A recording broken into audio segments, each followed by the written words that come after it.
आइए बच्चों, आप लोग चैप्टर सेकंड पढ़ रहे थे। 2 पैराग्राफ आप लोगों ने पढ़ा था, उसके आगे की कहानी आइए आज पढ़ते हैं।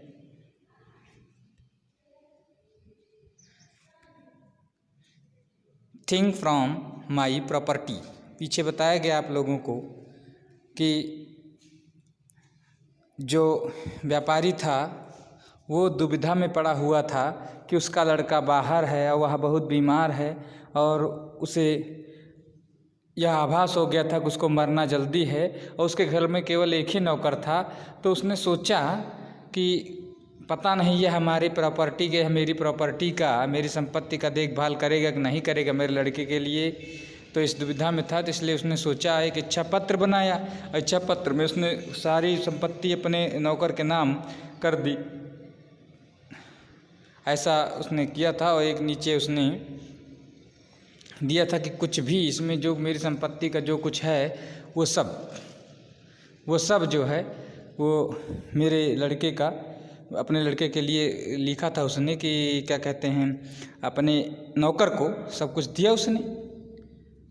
तो however heard of the will was amazed, whoever heard of the will was amazed. कैसे जो भी इस इच्छा पत्र के बारे में सुनता था वह आश्चर्यचकित हो जाता था। After a few days the merchant passed away.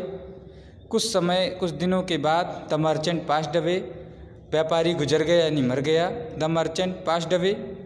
The servant was now the owner of his masters property, और वह नौकर वाज नाउ अब था द ओनर मीन्स मालिक ऑफ हिज मास्टर्स प्रॉपर्टी, अपने मालिक की संपत्ति का अब वह नौकर ही मालिक था। ही टुक ग्रेट केयर ऑफ इट, उसने इसकी अच्छी तरह से देखभाल की। आफ्टर अ फ्यू डेज, कुछ दिनों के बाद, अब्दुल द मर्चेंट सन, व्यापारी का लड़का Abdul, came to know of his father's death, अपने पिता की मौत के बारे में जानकारी प्राप्त की। विथ अ सैड हार्ट, दुखी हृदय से, ही केम बैक होम, वह वापस घर आ गया। He was further shocked to see his father's will, पहले तो ही वॉज फर्दर, वह पहले तो शॉक्ड आश्चर्यचकित हो गया, अचंभित हो गया। To see his father's will, अपने पिता के इच्छा पत्र को देख करके पहले तो वह आश्चर्यचकित हो गया, अचंभित हो गया। In which he had given all the property to the servant, जिसमें उसने सारी संपत्ति नौकर को दे दी थी। Abdul knew very well how much his father loved him and was puzzled at his decision. Abdul जानता था, वेरी वेल बहुत अच्छी तरह से, हाउ मच हिज फादर, कितना ज़्यादा उसके पिताजी लव्ड हिम, उसे प्यार करते थे, and was puzzled at his decision, और उनके निर्णय पर बहुत परेशान हुआ। अब्दुल जानता था कि उसके पिताजी उसे कितना प्यार करते हैं और उनके इस निर्णय पर बहुत ही परेशान हुआ। That there must be some reason behind such a strange decision, he was sure, वह निश्चिंत था। That there must be some reason, कि कुछ कारण होना चाहिए, behind such a strange decision, इस प्रकार के विचित्र निर्णय के पीछे कुछ न कुछ कारण होना चाहिए। ही वेंट टू वसीर, वह वसीर के पास गया।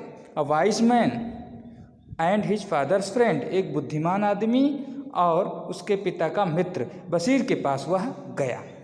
He showed the will to Wasir, उसने वसीर को यह इच्छा पत्र दिखाया। एंड सेड, और कहा, my father loved me very much, मेरे पिताजी मुझे बहुत प्यार करते थे, मेरे पिताजी मुझे बहुत प्यार करते थे। I was very close to him, मैं उनका बहुत ही नज़दीकी था, मैं बहुत ही करीबी था, बहुत ही सगा था। Then why did he leave everything to the servant, then तब वाई डिड ही लीव, वह क्यों छोड़ गए, एवरीथिंग सब कुछ, टू द सर्वेंट नौकर के लिए, तब वह नौकर के लिए सब कुछ क्यों छोड़ गए। Bashir listen to him patiently, Bashir ने उसे धैर्यपूर्वक सुना। एंड नोडेड, और सिर हिलाया। Abdul expressed his grief, Abdul ने अपना दुख बयां किया, अपना दुख प्रकट किया। एंड सेड दैट, और यह कहा कि now he would have to work for his father servant, now अब he would have to work, उसे काम करना होगा, काम करना पड़ेगा, फॉर हिज फादर सर्वेंट, अपने पिता के नौकर के लिए उसे काम करना पड़ेगा।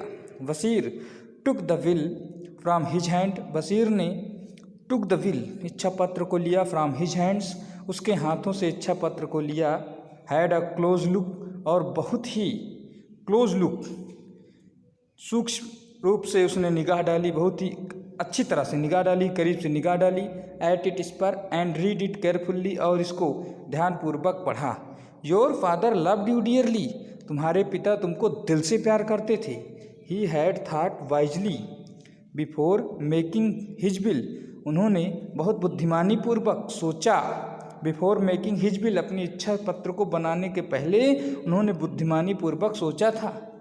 रीड द लास्ट लाइन, ये अंतिम लाइन पढ़ो, and you will come to know, और तब तुम जान जाओगे कि he wanted you to be his heir, he wanted, वह चाहते थे, टू बी हिज हेयर, तुम्हें अपना उत्तराधिकारी बनाना चाहते थे। तुम अंतिम लाइन पढ़ो और तब तुम जान पाओगे कि वह तुम्हें अपना उत्तराधिकारी बनाना चाहते थे।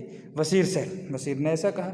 Abdul replied, I have read the will, मैंने इच्छा पत्र को पढ़ लिया। The last line says that, अंतिम लाइन यह कहती है, अंतिम लाइन में ऐसा कहा गया है कि I can take one thing from my father's property, I can take, मैं ले सकता हूँ, वन थिंग, कोई भी चीज़, फ्रॉम माई फादर्स प्रॉपर्टी, अपने पिता की संपत्ति में से कोई भी चीज़ ले सकता हूँ।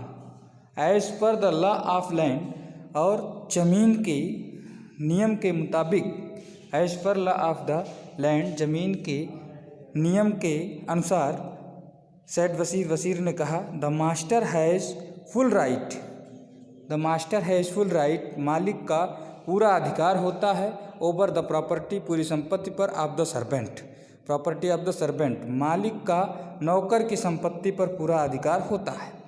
As your share of his property, इस तरह से, योर शेयर तुम्हारा हिस्सा, ऑफ हिज प्रॉपर्टी, उसकी संपत्ति में से तुम्हारा हिस्सा, you can ask for the servant, तुम नौकर की मांग कर सकते हो, यू शैल देन, तुम नौकर की मांग कर सकते हो। Next we can read tomorrow, बाकी कल पढ़ेंगे।